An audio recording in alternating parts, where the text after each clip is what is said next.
शायर ऐसे हैं जो आज भी ये मानते हैं कि हमें पार्टी और सियासत से कुछ नहीं लेना देना, उनकी कलम में क्या कम ताकत है। पहले तो आपके सवाल में जो शब्द है, आप आज तक में नौकरी कर रही हैं तो आज तक की गुलाम थोड़े ही हैं।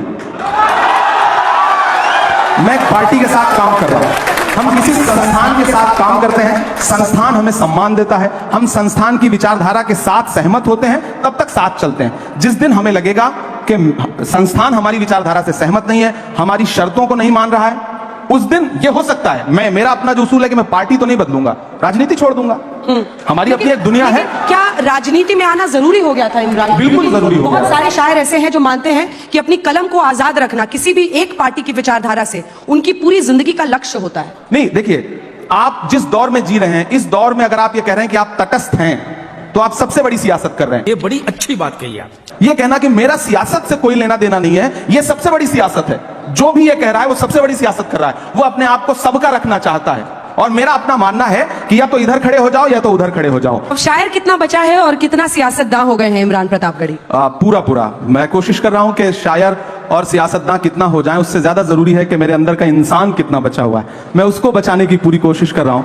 और संवेदना के स्तर पर मुझे लगता है कि मैं कभी तन्हाई में बैठता हूं तो खुद से आंख मिलाता हूं, तो मुझे लगता है कि यार ठीक है, अभी उतना खराब नहीं हुआ हूं, और कोशिश करूंगा कि कभी उतना खराब ना हो। ये अवाम से भी वादा करता हूं। क्या बात है। जब तक शायर आईना में देखने के लायक रहे तब तक वो रहता है शायर, इसलिए आपके अंदर शायर तो जिंदा है। शायर समाज का आईना होता है।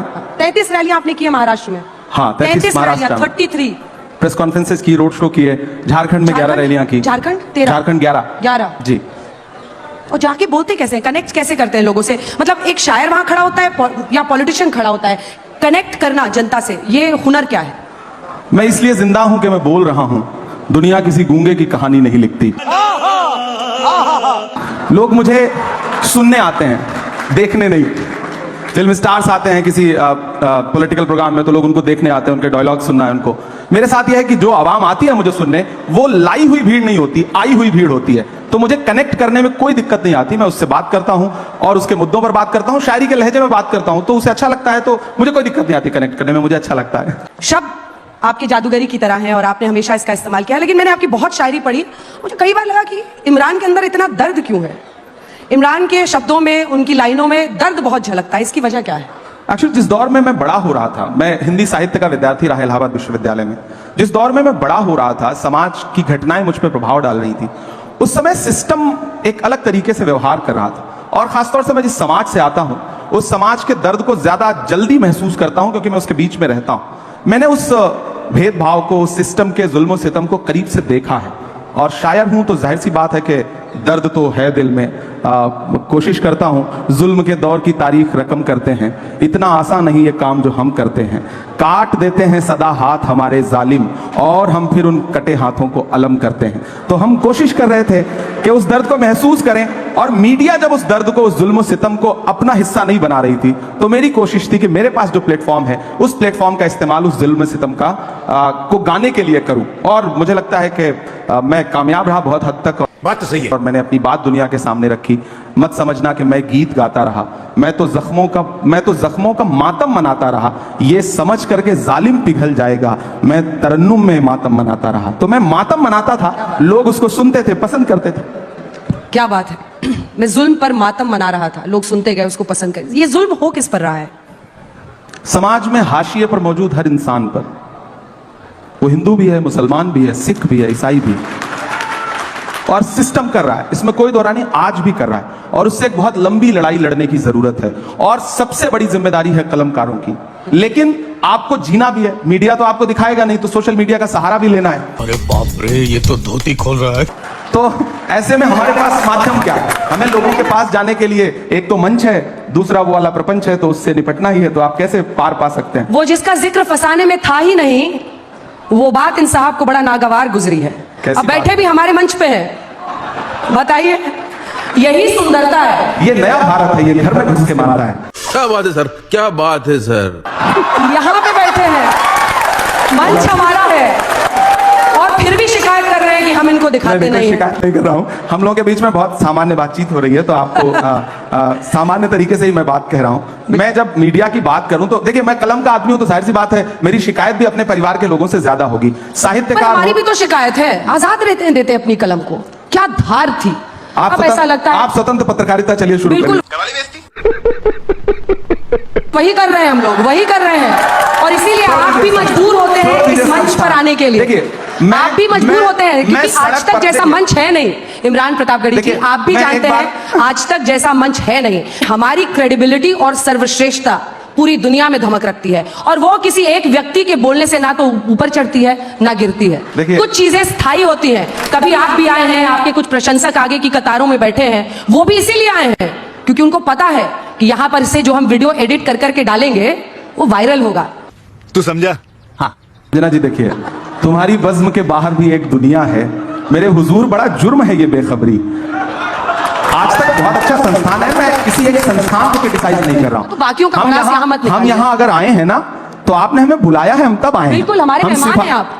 हमने कितने सांचों में ढल के आए हैं, कितने सांचों में ढल के आए हैं, ख्वाब की तरह पल के आए हैं। तुम सिफारिश से जहां पहुंचे हो हम वहां खुद ही चल के आए हैं। तो हमें तो बुलाया गया है, और मैं आने और बुलाने के इस बहस में नहीं पड़ना चाहता, लेकिन मैं एक बात ये कहना चाहता हूं कि नेता देखिए मैं बात पूरी कर लूं उसके बाद मैं देखिए मैं आपको पूरा मौका दूंगा, मैं आपकी बात का जवाब दूंगा। सिफारिश पर मैं भी तो एक कविता सुनाऊंगा। मैं आपके लिए आप सुनिए, नहीं, मैं आपकी कविता बाद में सुनूंगा। वृक्ष नहीं जिसको नदियों ने सींचा है, बंजर माटी में पलकर मैंने मृत्यु से जीवन खींचा है। तोबा तोबा तोबा, थारा मूड खराब कर दिया। तो कविता पूरी हो गई। अब मैं बात जो कह रहा था कि यहाँ बुलाने और आने का सवाल नहीं है। नेता और मीडिया दोनों एक दूसरे के पूरक हैं। आप हैं तो हम हैं, हम हैं तो आप हैं। बिना हमारे आपका भी वजूद नहीं है और बिना आपके हमारा भी वजूद नहीं है। हम दोनों एक दूसरे की जरूरत है, तो हम दोनों एक दूसरे को उसी रूप में कबूल करें, हम आपस में लड़े नहीं। तो हमें बुलाया गया तब हम आए। फिलहाल बिल्कुल आपकी कविता बहुत अच्छी थी, आपकी कविता बहुत अच्छी थी, लेकिन नो डाउट आज तक बहुत शानदार कर रहा है और ये कल तक बहुत शानदार करता रहेगा, मुझे पूरा विश्वास है। कितनों को सिखाया ये बताइए। असल बात ये है, राहुल जी को भी सिखा रहे नहीं सिखा रहे। सबसे पहले तो मैं देश की पार्लियामेंट में पहुंचा हूं और पिछले 2 साल की पार्लियामेंट की तमाम जो स्पीचेस हैं उठा के देखिए, आपको लगेगा कि सारे लोग शायरी सुना रहे हैं। खड़गे साहब शायरी सुना रहे हैं, धनखड़ साहब शायरी सुना रहे हैं। एक दिन तो धनखड़ साहब ने यानी चेयरमैन साहब ने राज्यसभा के फाइनेंस मिनिस्टर से कहा कि क्या इमरान प्रतापगढ़ी की शायरी पे टैक्स लग सकता है क्या? वो आप वो वीडियो उठा करके देखिए। तो आप कोई भी शेर सुनाता जिसको मैंने शेर ना भी लिख के दिया हो तो चेयरमैन साहब को लगता है कि मैंने ही लिख के दिया होगा। जलवा है हमारा। तो एक शायराना सा माहौल बना है और मुझे लगता है कि ये अच्छी बात है, एक अच्छा माहौल बन रहा है। कोशिश की कि मैं अपने कलम के साथ इंसाफ करता रहूं। सिस्टम जुल्म करता है, इन दिनों थोड़ा बढ़ गया है, आप लोगों ने दिखाना कम कर दिया है, तो हमें और जोर से बावाज़े बुलंद बोलना पड़ता है। बस इतनी सी बात। लेकिन चूंकि आपने ये चर्चा छेड़ी है तो आप क्या दोहरा जीवन जी रहे हैं? क्या इमरान को खुद एक शायर को एक पार्टी का गुलाम बनना पड़ा ताकि उनकी आवाज मैग्नीफाई हो? मैं तुम्हें अभी समझाता हूँ। एक नज़्म सुनाता हूं। एक दिन हुआ क्या कि पार्लियामेंट में नए नए गए हैं तो थोड़ा चीखना चिल्लाना ज्यादा, जोश ज्यादा है, तो एक साथ 146 सांसद सस्पेंड किए गए। याद होगा आपको, इतिहास में पहली बार विपक्ष के 146 सांसद राज्यसभा और लोकसभा मिला के सस्पेंड हुए। हम निकले तो मीडिया के साथ ही बाहर खड़े थे, तो उन्होंने व्यंग्यात्मक तरीके से कहा कि सस्पेंड हो गए। तो हमने कहा भाई आज सस्पेंड ना हुए होते तो अपनी नजरों में गिर जाते, ऐसा लगता कि बुज़दिलों में नाम शुमार हो रहा है, बहादुरों में नहीं। तो बोले आप शायर हैं, शायरी की भाषा में बताइए। तो एक नज्म कही मैंने वहीं पर कि जख्म पर जख्म खा के निकले हैं।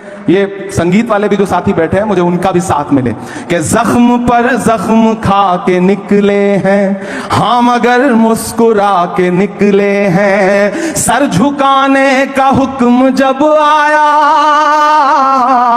सर झुकाने का हुक्म जब आया, और भी सर उठा के निकले हैं, और भी सर उठा के निकले हैं।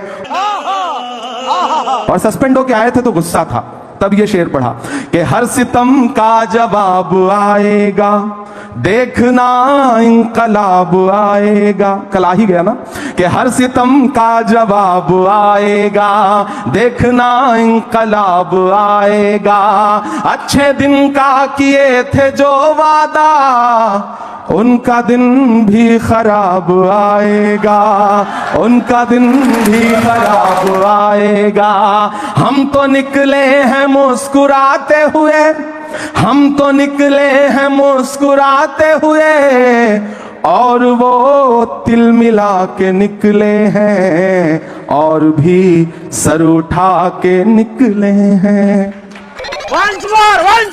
क्या बात है, ये बात आपको जुदा करती है बाकी राजनेताओं से। मुझे लगता है कि आप हर तरह की बात करते हैं, आप आवाम की भी आवाज बनते हैं। एक पार्टी में रहकर ये कर पाना कई बार बहुत मुश्किल हो जाता है, लेकिन नहीं, मैं अंजना जी ये चीज क्लियर कर दूं, मुझे बहुत खुशी है और मैं इस मंच पर अपनी लीडरशिप की प्रशंसा भी करूंगा कि कभी मुझसे ये नहीं कहा गया कि इमरान तुम मुशायरों में जाके क्या पढ़ रहे हो, तुमने ये क्या बोल दिया, यहां पाबंदी, ये मत करो, ऐसा मत करो, भाषण क्या दे रहे हो, किस विषय पे बोल रहे हो। मैं बहुत जिम्मेदारी से और ईमानदारी से कह रहा हूं कि मुझे आज तक मेरी पार्टी में किसी नेता ने यह नहीं कहा कि तुम इस विषय पे बोलो।